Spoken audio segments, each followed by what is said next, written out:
হতে পারেন যে হঠাৎ করে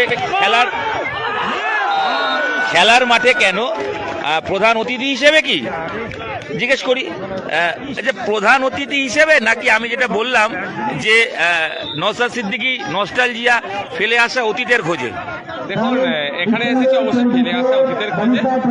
একজন প্রাক্তন ভলিবল প্লেয়ার এবং একজন দর্শক হিসাবে আজকে উপস্থিত হয়েছি। হয়তো বসার যে জায়গাটা দিয়েছে স্পেশাল গেস্টদের যেখানে আছে সেখানে আছি। যেমন আমার দিকে আছে আমাদের কোচ স্যার আছেন, ইনি আমাদের ভলিবল কোচ, ন্যাশনাল টিমের কোচ, বেঙ্গল টিমের কোচ।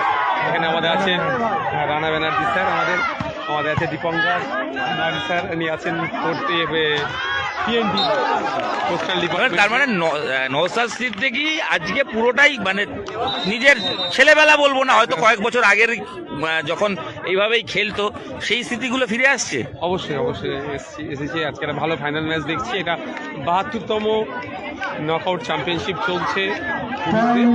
এই কিছু পূর্বেই ৫৪তম মহিলাদের চ্যাম্পিয়নশিপ ছিল, এখানে ইস্টার্ন রেল ৩-১ জিতেছে। এখন পুরুষদের চলছে ইস্টার্ন রেল ভার্সেস বরিশাল সবুজ সংঘ, দুটো খেলা চলছে, সেকেন্ড সেট চলছে, খুব ভালো ম্যাচ হচ্ছে। বাংলাদেশি প্লেয়াররাও আছে, বাইরের কোনো প্লেয়াররা আছে যারা যশোরে রেলে আছে, বাইরে যারা আছে তারা দেখছে। নওশাদ, আমার যেটা প্রশ্ন, এই যে চিৎকার প্রতি মুহূর্তে, এইটা কি মিস করা হচ্ছে এই জায়গায় বসে? কারণ